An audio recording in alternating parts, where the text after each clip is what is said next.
Africa's Narrow Way 7. Bow or burn. Bow or burn. Prostrate or perish. Dance to the tune or dance in the furnace. Empires exist on these edicts.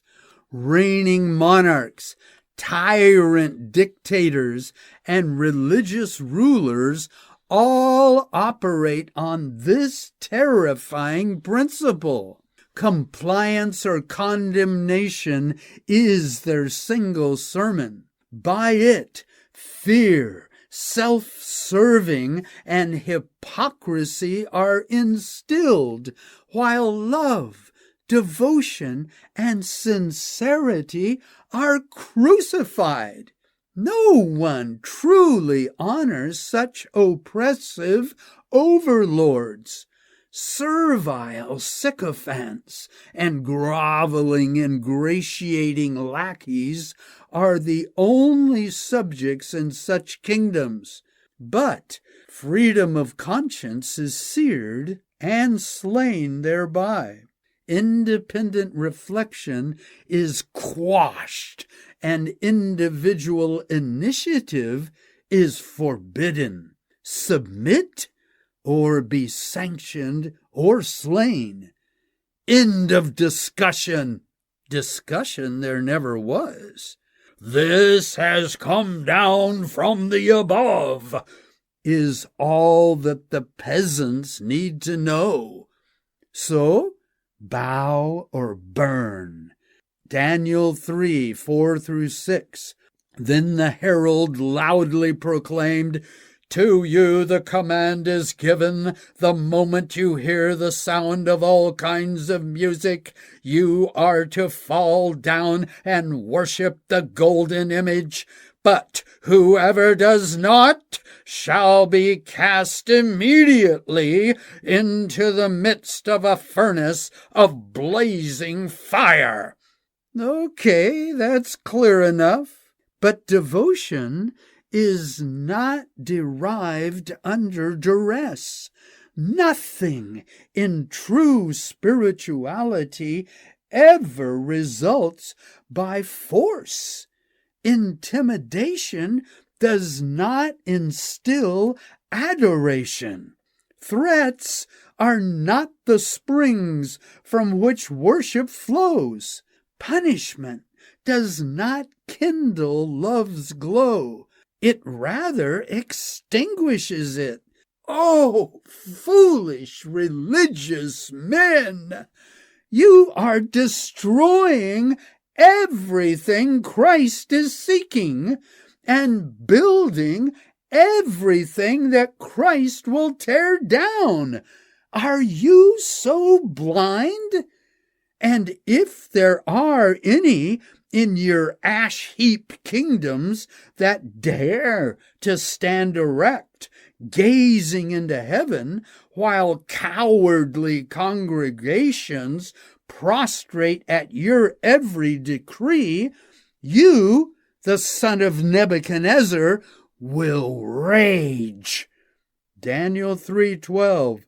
These men, O king, have disregarded you. They do not serve your gods or worship the golden image you have set up.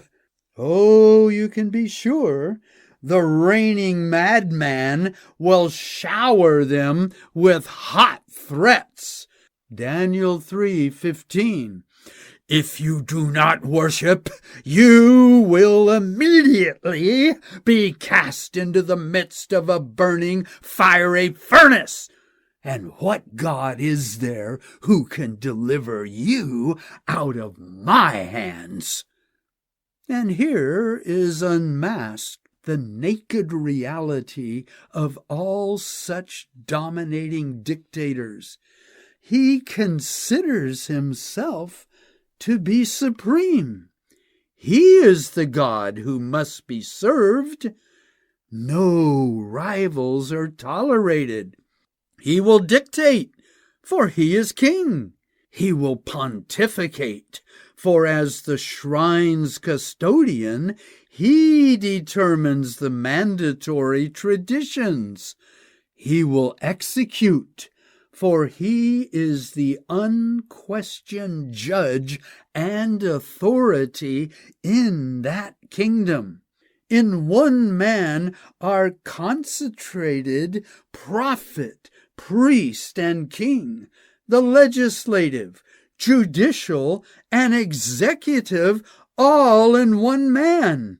And when all three are combined into one man, you have encountered a Babylonian abomination. I hope you see the evil of this. Shadrach, Meshach, and Abednego did. Daniel 3:16 through 18.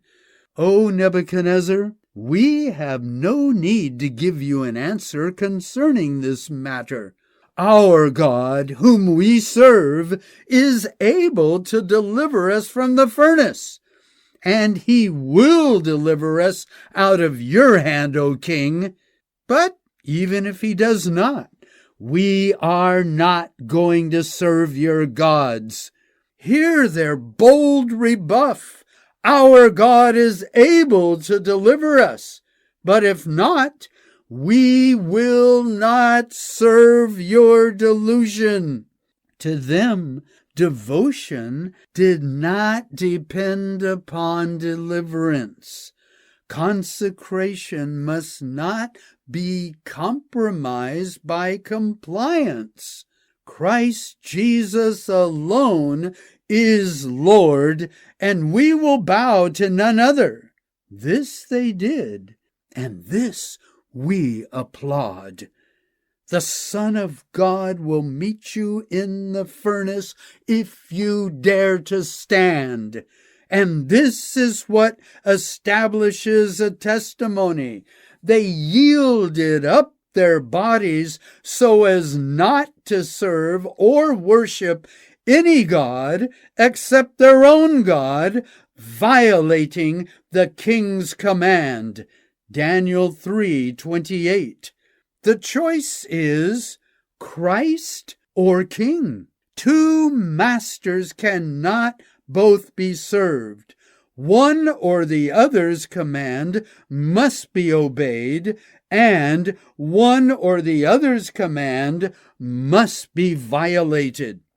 Nebuchadnezzar's cousin, Diotrephes, perpetuates this horrid regime of terror. 3 John 9 and 10. I wrote to the church, but Diotrephes, who loves to be first among them, does not acknowledge us. I will call attention to his deeds, talking nonsense against us with wicked words of gossip. And not satisfied with that, he not only refuses to welcome the brothers himself, but hinders and stops those who want to do so and throws them out of the church. Diotrephes was executive, legislator, and judge rolled into one. Christ has first place in everything. Colossians 1:18. Diotrephes loves to have that first place. I hope you see a despicable and desperate conflict here. Diotrephes is Geo of prostrate perish, bow or burn. So, when the music sounds, where will you be found? Standing or prostrating?